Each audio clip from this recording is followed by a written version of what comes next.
Hi friends, మీరు చూస్తున్నారు నమస్తే నెల్లూరు యూట్యూబ్ ఛానల్. అయితే మనం ఈరోజు ముఖ్యంగా టాపిక్ ఏందంటే, పొట్టేళ్లకు రేట్లు పెరుగుతున్నాయి. సీజన్ వస్తుంది. కాబట్టి ఎవరి దగ్గరైనా పొట్టేళ్లుంటే జాగ్రత్తగా చూసుకోమని చెప్పడానికైతే వచ్చాను. ఎందుకంటే ఇప్పటి వరకు బ్లూ టంగు అది ఇది అని చెప్పేసి పొట్టేళ్ళైతే చాలా అంటే చాలా చీప్‌గా పోయాయి. అసలు చాలా పొట్టేళ్ళు కూడా అమ్ముడు కూడా పోలేదు. అయితే ఇప్పుడైతే వాటికైతే సీజన్ పెరుగుతుంది. క్రమేపీ దసరా వరకు వచ్చేసరికల్లా చాలా అంటే చాలా డిమాండ్ ఏర్పడుతుంది. ఆల్మోస్ట్ బ్లూ టంగ్ అంతా అయిపోయింది. అయితే మన దగ్గర ఉన్న 14 పొట్టేళ్ళైతే ఇవే. అయితే వీటిలో రాత్రి అయితే చిన్న సమస్యొచ్చింది. అంటే 2 పొట్టేళ్ళు పొడుచుకొని ఒకదానికైతే కొమ్ము ఇరిగిపోయింది. అదైతే మీరు చూడొచ్చు క్లియర్‌గా. ఇలాంటివి అప్పుడప్పుడు జరుగుతుంటాయి. కానీ అదేం పెద్ద ప్రాబ్లమ్ లేదు. ఎందుకంటే ఇప్పుడు మన గోరు ఎలాగైతే ఇరిగిపోతే మళ్ళా వస్తదో అట్లా కొమ్ము కూడా మళ్ళీ వస్తది. కాకపోతే ప్రస్తుతానికైతే కొంచెం నొప్పిగా ఉంటుంది.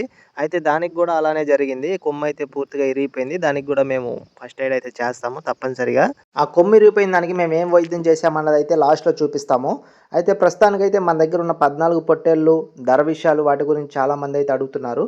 అయితే ప్రస్తుతానికైతే వాటి గురించి మాట్లాడుకుందాం. అయితే మీరు ఫస్ట్ ఆఫ్ ఆల్ ఈ 14 పొట్టేళ్ళను చూడండి. ఎందుకంటే చూడగానే మీకు అర్థమైపోవాలి ఇది ఏ జాతి పొట్టేళ్ళు, ఎలా ఉన్నాయి, ఏందని. అయితే ఇవి మొత్తం నెల్లూరు జుడిపి పొట్టేళ్ళనమాట. అయితే 2 మాత్రం నల్ల పొట్టేళ్ళున్నాయి. అవి కూడా నెల్లూరు జుడిపినే. కాకపోతే కలర్ వచ్చేసి బ్లాక్ అనమాట. అయితే ఇవి జతొచ్చేసి మేము 14 పిల్లలు 16,000కైతే చెప్తున్నాము. అయితే నిన్నైతే 3 బ్యాచీలొచ్చాయి వీటి దగ్గరికైతే. అయితే వాళ్ళొచ్చేసి ఎంతకడిగారంటే 2 పిల్లలు కొంచెం తగ్గులుగా ఉన్నాయని చెప్పి ఆ రెండిటిని తీసేసి 12 పిల్లలనైతే 14,000కి అడిగారు. అయితే మేమైతే ఇవ్వలేదు. అయితే ఇంకో బ్యాచొచ్చేసి ఏమడిగారంటే 4 పిల్లలు తీసేసి 10 పిల్లలు జత 16,000 వంతున తీసుకెళ్తామన్నారు. అయినా కూడా మేము ఒప్పుకోలేదు. ఎందుకంటే ఉంటే 14 ఉన్నా పర్వాలేదు కానీ మళ్ళా 2, 3 ఉంటే మళ్ళీ అవి కొంచెం దిగులు పెట్టుకొని తగ్గిపోతాయనే ఉద్దేశంతో అయితే మేము ఇవ్వమని చెప్పాము. అయితే మేమిచ్చే ధర ఏందంటే 14 పిల్లలైతే ఖచ్చితంగా 15,500కైతే ఫిక్స్డ్ రేట్ ఇచ్చేస్తామనమాట. 14 పిల్లలు జతొచ్చేసి 15,500 అనమాట.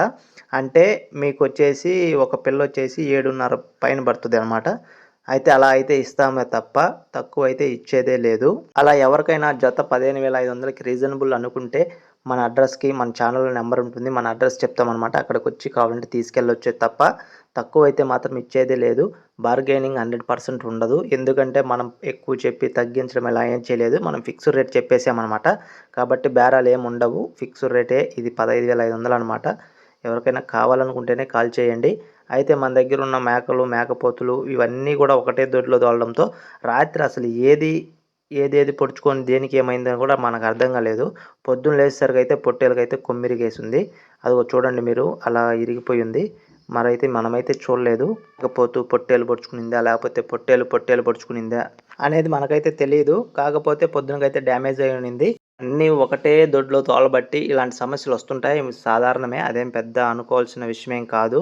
ఎందుకంటే మేకపోతులు 16, 14 పొట్టేళ్ళు, 14 మేకలు, 14 పిల్లలు మొత్తం చాలా ఎక్కువ హెవీగా అయినాయి.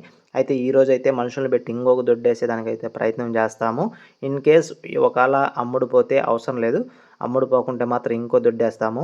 అయితే కొమ్ము ఇరిగిన పొట్టేలుకొచ్చేసి మేమైతే అలా స్ప్రే కొడతామనమాట. స్ప్రే కొట్టినప్పుడు ఏందంటే దానికి పురుగులు అవి పట్టకుండా సెప్టిక్ అవ్వకుండా ఉండేదానికి ఫస్ట్ అయితే ఆ స్ప్రే కొట్టేసి, ఆ స్ప్రే కొట్టిన ఒక హాఫ్ అన్ అవరు 1 అవర్ తర్వాత అంటే మళ్ళీ మేతకెళ్ళేటప్పుడైతే దానికి మొత్తం పసుపేస్తాము. అప్పుడు యాంటీబయాటిక్ అనమాట పసుపనేది. ఆ పసుపనేది దానికి ఎటువంటి క్రిములు అయి చేరకుండా చూస్తది. చూసినప్పుడు ఏందంటే మనకి జీవానికి పురుగులు అవి పట్టవు. ఆ స్ప్రే కొట్టడం ద్వారా ఏందంటే ఆ స్మెల్‌కైతే లోపలున్నటివి బయటకొచ్చేస్తాయి. Thanks for watching.